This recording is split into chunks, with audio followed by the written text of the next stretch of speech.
சுகமான வழி தரும் கல்லூரி வாழ்க்கை. கல்லூரி வாழ்க்கை முடிந்து மீண்டும் என் கல்லூரிக்கு ஒரு நாள் சென்று வந்தேன். அப்பொழுது பல மாறுதல்கள். முதல் மாறுதல், மாணவனாய் சென்ற நான் பழைய மாணவனாய் அறிமுகம் செய்து கொண்டேன். கல்லூரியின் படிக்கட்டுகளை முன்னோக்கி ஏறினேன். என் கல்லூரி நாட்கள் பின்னோக்கி அழைத்தது.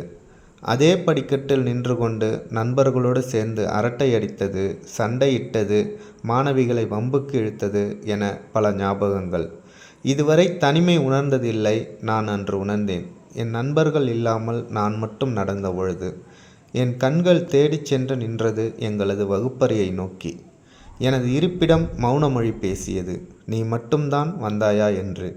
இதயம் கனத்தது. என்னை அறியாமல் ஒரு வலி, கண்ணில் ஒரு துளி. என் சந்தோஷத்தை மட்டுமே பார்த்த என் இருப்பிடம் என் சோகத்தையும் பார்த்தது.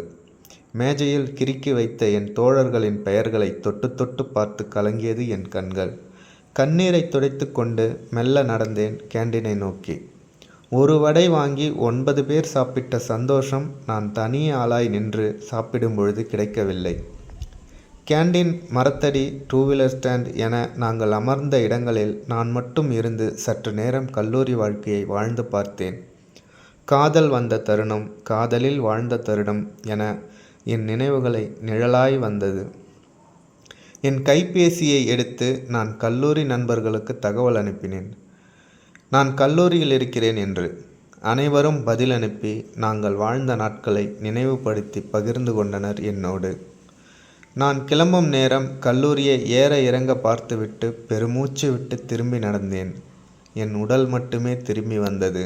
என் நினைவுகள் அனைத்துமே எங்கள் கல்லூரியை சுற்றி நடந்தபடி. மீண்டும் கிடைக்காத வாழ்க்கை என் கல்லூரி வாழ்க்கை காலம் மட்டுமே. தோழர்களே, நேரம் கிடைத்தால் உங்களது கல்லூரிக்கு சென்று வாருங்கள். பல மாணவர்களை ஒன்று சேர்க்கும் கல்லூரிக்கு நட்போடு அறிவு புகட்டிய ஆசிரியர்களுக்கும் நன்றி.